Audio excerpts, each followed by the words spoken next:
There are those who presume to be able to establish, based on utilitarian and functional criteria, when a life has value and is worthy of being lived. This kind of mentality can lead to serious violations of the rights of the weakest individuals.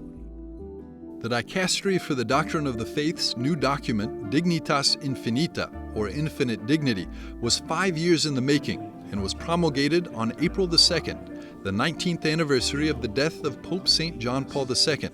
It expands upon the papal teachings of the past decade, addressing a range of issues from war and poverty to violence against immigrants and women, from abortion and surrogate motherhood to euthanasia, and from gender theory to digital violence. I think one of the key things that it does, and its most powerful contribution, is reminding us that we have traditionally employed a throwaway culture and that people with disability are at risk of being excluded and marginalized. Within Dignitas Infinita, there's an entire section focused on the marginalization of people with disabilities, in which paragraph 53 includes a strong call for people with disabilities to be more broadly included in the life of the Church. Pope Francis addressed the Pontifical Academy of Social Sciences and spoke on the recently released Declaration on Human Dignity.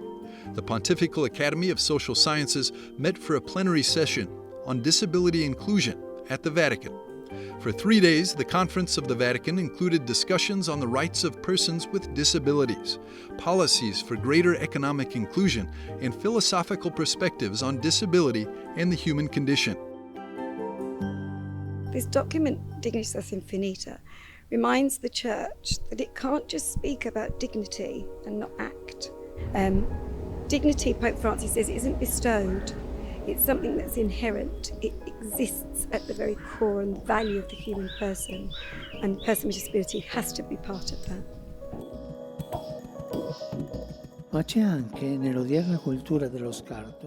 There is also, in today's throwaway culture, a less visible and dangerous aspect that erodes the value of people with disabilities in the eyes of society and in their own eyes. It is the tendency to consider life a burden. This mentality transforms the culture of discard into a culture of death. The new text helps bridge the gap between those who solely prioritize issues at the beginning and end of life, neglecting other attacks on human dignity, and those who solely advocate for the poor and migrants, overlooking the need to defend life from conception to its natural end. One of the participants at the plenary assembly was Professor Tom Shakespeare, Professor of Disability Research at the London School of Hygiene and Tropical Medicine. The whole theme is that we must treat disabled people with dignity, with respect, and include people in a society of the future. Pope Francis himself has said that.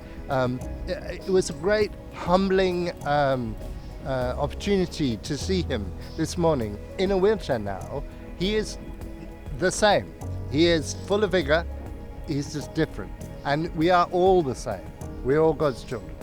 In his speech to the Pontifical Academy, Pope Francis underlined that vulnerability and frailty are part of the human condition and not something proper only to persons with disabilities.